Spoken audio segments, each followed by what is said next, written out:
5-0, State of Kansas v. James E. Campbell, Jr.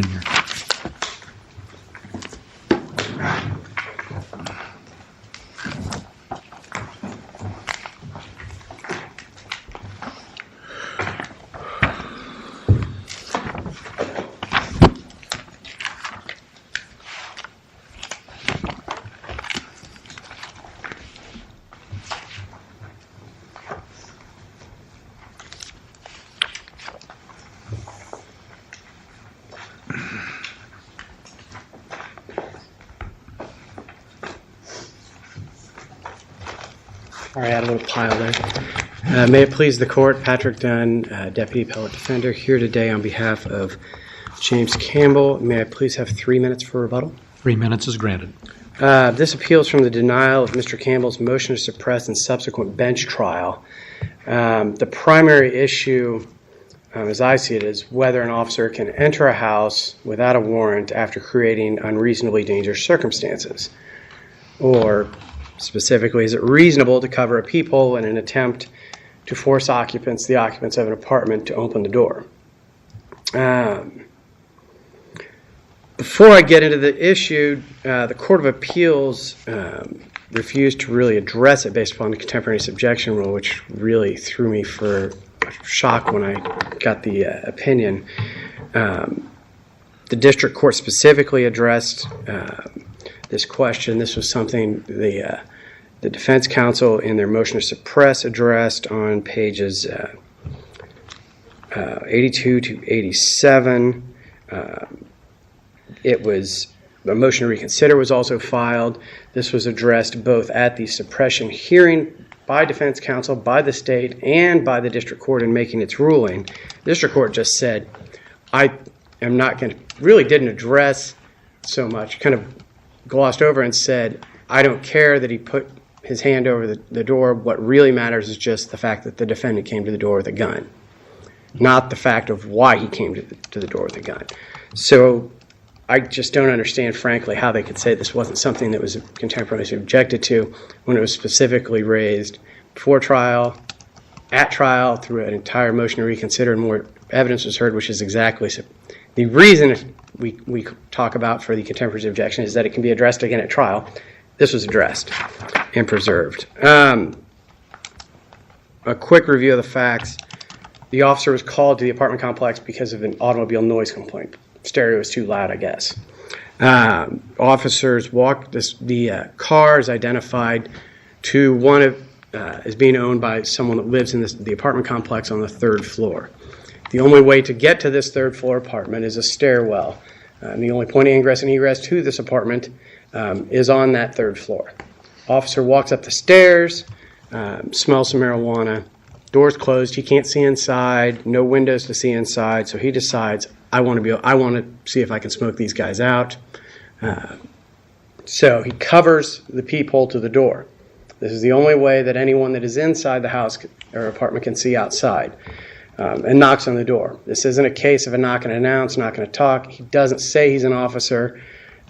About 30 seconds later, finally the door starts to open, and the defendant has come to the door, has a pistol at his side, and it was disputed whether or not he had a pistol, but we're not going to argue about that. That's substantial competent evidence. We're going to assume for purposes of this argument there was. Based upon that, the officer smashes the door down, knocks the defendant over the couch inside, secures everyone. Subsequently, evidence contraband is found inside. So, moving to whether or not this was constitutional, this was not a knock and talk type situation. The state tries to claim it as. Under a knock and talk, an officer can walk up to a house and act as a reasonable citizen would. A reasonable citizen cannot come up and cover the peephole. By doing that, you could arguably be a criminal restraint, trying to confine someone inside without their authority. Particularly, again, this is the only point of ingress and egress in this house. There wasn't a back door, another way for this person to leave. Counsel, how do you factor in, because it's not mentioned in your briefs or a subsequent 609 letter, how do you factor in the recent U.S. Supreme Court case, Kentucky versus King? I don't think it's applicable, although there's talk of knocking and announce, and this is something that the court didn't really give me a heads up on, nor did the state bring it up, but I don't think it's applicable. King, if I recall correctly, officers went to an apartment complex. There was a drug buy. The purchaser, I guess, ran into the drug complex, and the officers chased him, went to the wrong apartment. But they knock on the door and say, "This is the police. Open up." They then hear people inside, presumably flushing evidence. I don't know if there's a direct finding. It may have been remanded for finding of factual findings. But the point there was the officers were reasonable in their actions when they went up to the door. Officer goes up, knocks on the door, says, "This is the police." That's reasonable. Officers coming up, covering up people is not reasonable. The officers were not at the touchstone of all this, and the touchstone of all Fourth Amendment inquiry. And I cite this in Thornton. It's talked about in Brigham City Stewart. We're always talking about reasonableness when we come to Fourth Amendment analysis. Was it reasonable for the officer to knock on the door? It wasn't. And I think we're not talking about a situation when someone knocks on the door and says, "We're the police."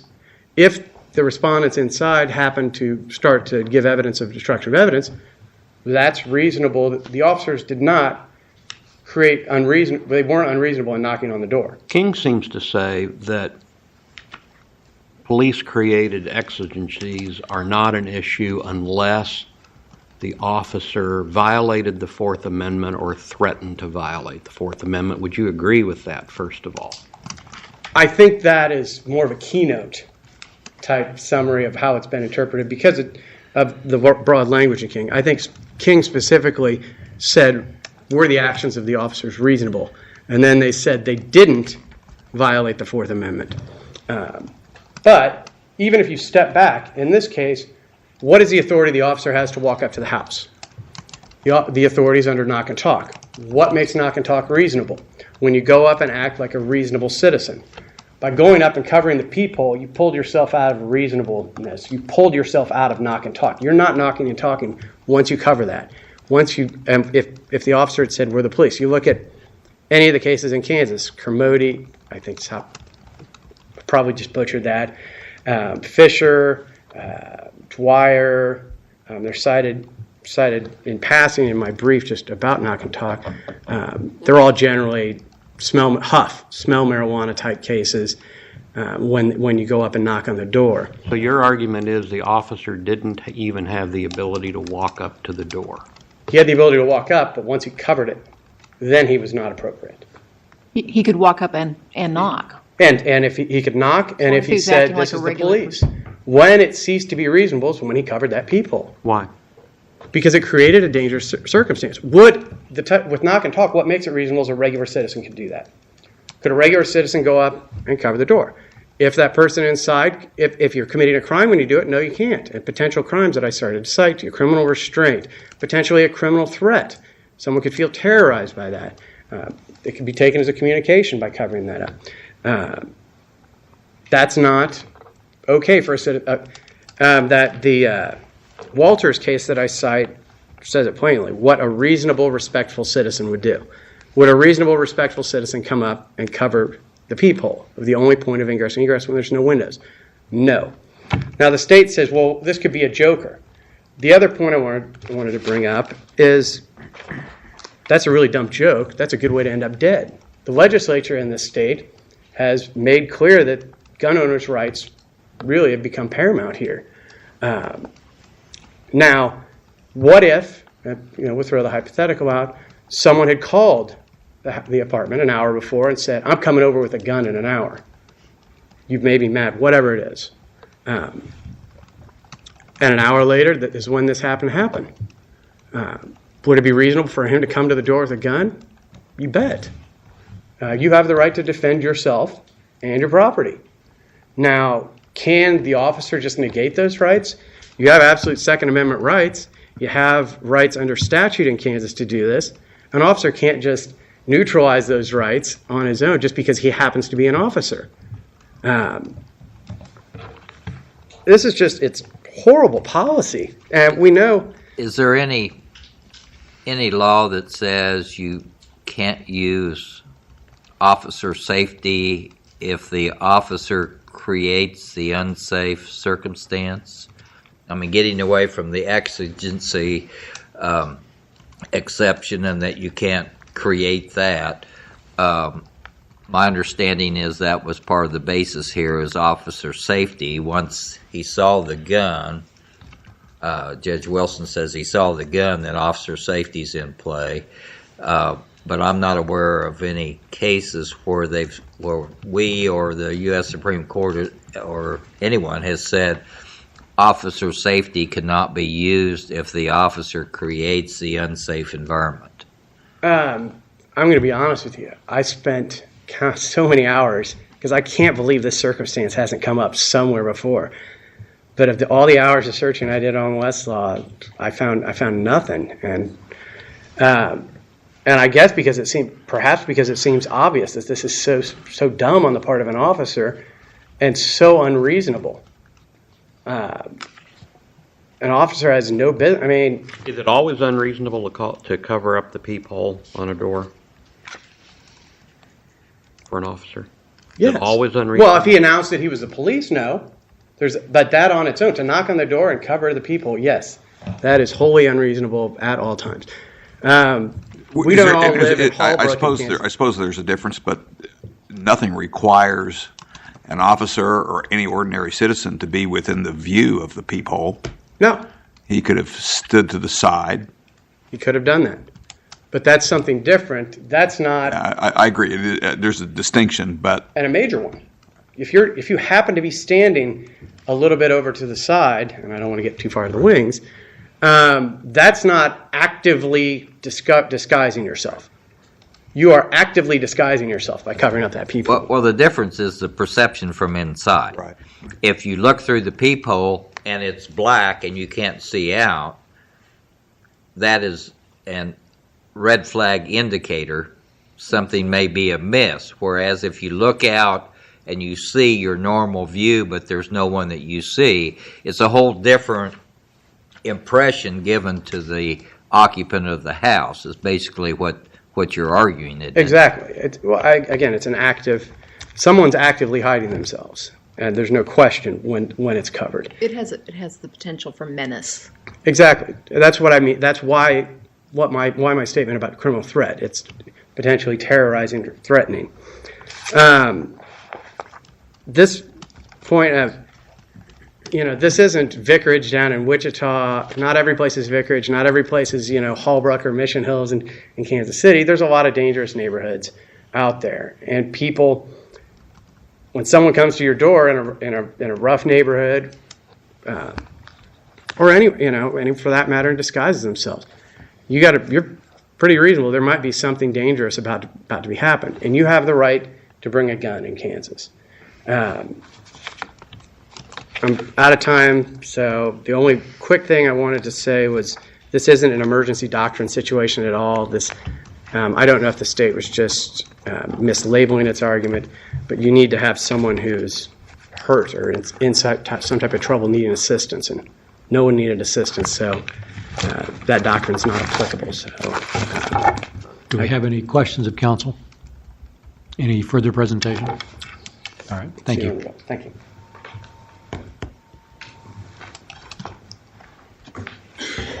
Thank you, Your Honors. Bethany Fields for the state of Kansas.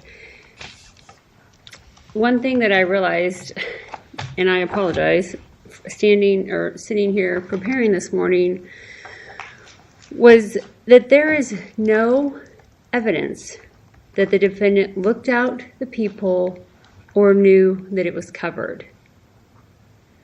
And this whole argument is based on the premise that the whole reason the defendant answered the door with a gun is because he feared for the safety of himself or his property because the officer covered the peephole. What was the purpose of covering the peephole? to see if he could get the people to come out, just like a bondsman would do, just like people who serve civil process would do. Cover the people to see if they will answer the door. So you out don't of stand to the curiosity. side. You take some. You don't. You could, but in this case, the way the officer explained it was that on his, my understanding was that on his right was a window, so he couldn't stand over there because there's a window, and he had opened the screen door, which opened and was on the officer's left side. So, no, he couldn't have stood out of view of the peephole, I guess, unless he crouched down. But I mean, I think even then, the other thing is there's no evidence that the peephole was functional. We know that the officer covered it, but we don't know if it was functional. And again, we don't know that the defendant even looked out of it.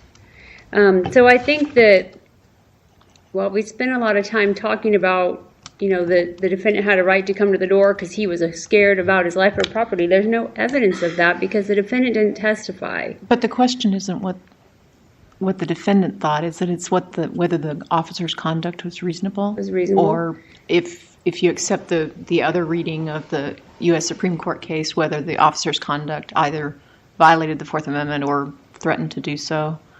We're really looking at that. Do we have to know that the defendant was actually afraid? I mean, your opponent has conceded that he came to the door with a gun, and I think we can all agree that if somebody's standing there with a gun pointed in your general direction, as Monty Python might say, that it's a threatening situation, a dangerous situation that might need to be diffused.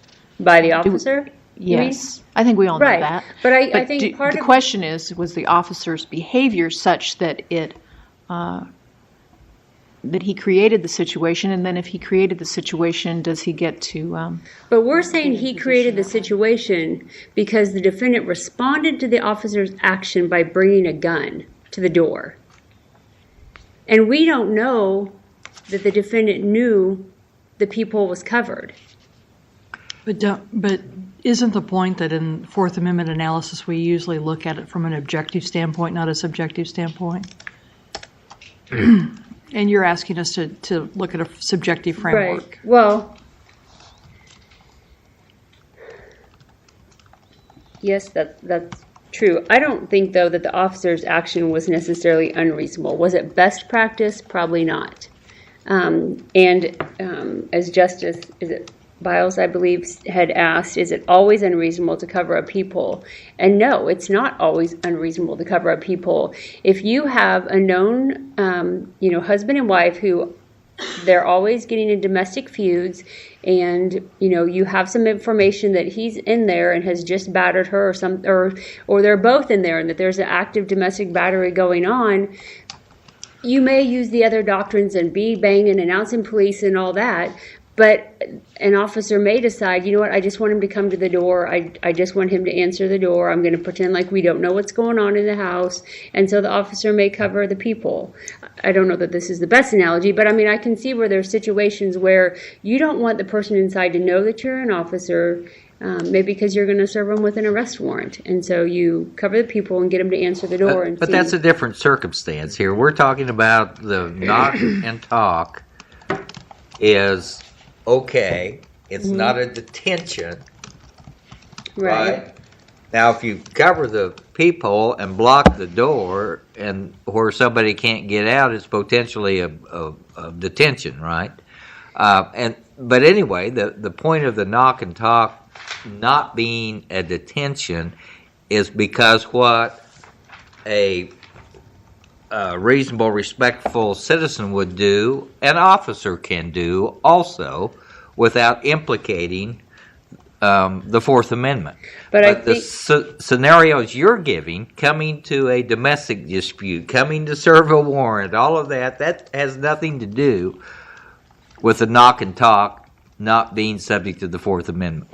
If you want to look at, can a reasonable, respectful citizen cover a peephole? I think they could. What if the defendant's buddy had just gotten back from Iraq, or his girlfriend was all dressed up and wanted to surprise him, and she wanted him to open the door because she wanted to see the surprised look on his face, so she covered the peephole. Or the buddy wanted to see the surprised look on the defendant's face, so they cover the peephole. Because they don't want him to see out and know who's at the door when they open it. They want the great big element of surprise. It's me, I'm back. There's nothing. That's not comparable. That's not comparable. This is a knock and talk by police. You have a reasonable expectation of privacy in your home. You have a peephole in your door so that you can look out and you can maintain that privacy if you choose to do that. The whole idea of a knock and talk is that it should be done so that the resident, it's voluntary. If you want to answer the knock, you can. If you want to talk, you can. This was a deceptive act to get the resident to talk. And so we need to decide whether that was to open the door. To open the door. And then you choose to keep the door open or not choose to keep the door open. Right. And The defendant could have easily asked from the other side who's at the door. He could have looked out the window. I don't know if he'd have been able to see the officer or not, the way the officer was positioned. This was an auto noise complaint? That's Yes, and then that's when he the walked basis up- of and then when he all walked- of this, right? Right. And then when he walked up there, he smelled the marijuana. But the woulda, coulda, shoulda, all falls back to the state has the burden here because we have an entry into a home without a warrant. And so you have the burden of proving that the sanctity of home was amenable to violation here because of an exception. And can you carry that burden to establish the exception by saying, well, there could have been some circumstances differently, or the defendant could have done something differently? Really, the defendant doesn't have any burden to act in a way to protect Fourth Amendment right of sanctity of home. Even less of a burden to excuse a potential Fourth Amendment violation. Exactly, that's what I'm trying to get at. Thank you. I think that the officer at the point when he felt the gun was pointed in his direction, then I think arguably had exigent circumstances to, go in and try to neutralize the threat, as the trial court said, or seize the gun because maybe he felt like a crime had been committed, that he had been assaulted by having a gun pointed at him. But we're not talking about that point in the action. We're talking about what led to that point in the action. And the officer's behavior prior to that point. That's the difficulty you have. I conceded that point in my earlier question, that by the time the gun was out, that we had a different situation. The state's, I guess, position is that it was not unreasonable for the officer to cover the peephole. And is there any more questions? I have one. What do you make of Kentucky versus King? Do you think that helps you or not? And I have not read that. I can read it and submit a 609 letter if you'd like, but I have not read it. One of our problems is we're conferencing this case this afternoon. How fast can you read? Oh, okay. Well, no, because probably not. I mean, I have to drive back to Manhattan and pull the case off and read it, and so I don't know that I would have it in time for the court for this afternoon. So I apologize for that. Any other presentation? Not by the state, no. Any more questions of counsel? Thank you, counsel. Thank you. Reserve 3 minutes. Hopefully I won't be near that. Mr. Dunn, I'm looking at Kentucky versus King. This sentence is jumping out at me. The court says, respondent argues for a rule that differs from those discussed above, and they've stated their rule that I agree when you read their rule, it's kind of ambiguous as they stated it as to which way they're looking. Anyway, so then I'm just trying to orient you where I am in the decision. Respondent contends that law enforcement officers impermissibly created an exigency when they engage in conduct that would cause a reasonable person to believe that entry is imminent and inevitable. And basically they go on to, as you know, to reject his view. So does that lead us back to the point that we read the ambiguity in the way the court stated the holding as saying it does require illegality or a Fourth Amendment violation before And I don't have it right in front of me, but I think the court specifically said threat of Fourth Amendment violation is adequate. They did say threat. Which is how your statement there is kind of tough to reconcile. Yeah, it is. That's Because why threat of entry, no matter what, is exactly the threat of a Fourth Amendment violation, which is what I was getting. I really Maybe think we King can has to be agree. confined to its facts. Maybe we can agree it's ambiguous Certainly. and okay. I think King really has. The court was not thinking about this situation. The situation in King was not the police concealing who they were. They said exactly who they were. And when police say who they are, does that create an exigent circumstance? What basically the policy consideration there is, do police have to go to the trouble of getting a warrant, or can they try and just say, this is the police, open up? And the court said no. That's not what happened here. Officer Nibble didn't go to the door and say, this is the police, open up. He hid who he was, created a dangerous circumstance. And if you look at knock and talks in general, what makes them okay is the voluntariness of the encounter. In Kermode, again, I think that's what it is, it was not okay because the officers coerced her out. She tried to just open the door a little bit, see who it is, and the officer said, no, you can't come in. And the officers, no, get out. They coerced her there. That's the same thing. By covering the people, he's trying to coerce them. He's trying to force them out. By definition, force is coercion. If there hadn't been a peephole and your client opened the door with a gun in his hand, I think it'd probably be okay. The state's actions, that is, would probably be okay. Because he had no reason to feel threatened. As far as going back to my... even though there's no evidence that he felt threatened, other than he brought a gun to that he felt threatened because the peephole was covered. All we know is that your client walked to the door with a gun. We know. Yeah, we know the peephole was covered. And again, as was noted by the court earlier, we don't judge this on what my client thought. We don't judge this on what the officer thought. We say peephole's covered, knocked on the door. Objectively reasonable for someone to feel like they're threatened inside. And is it okay at that point? Was it reasonable in the officer at that point? Sorry, were you done answering the question? I'm done. Yeah.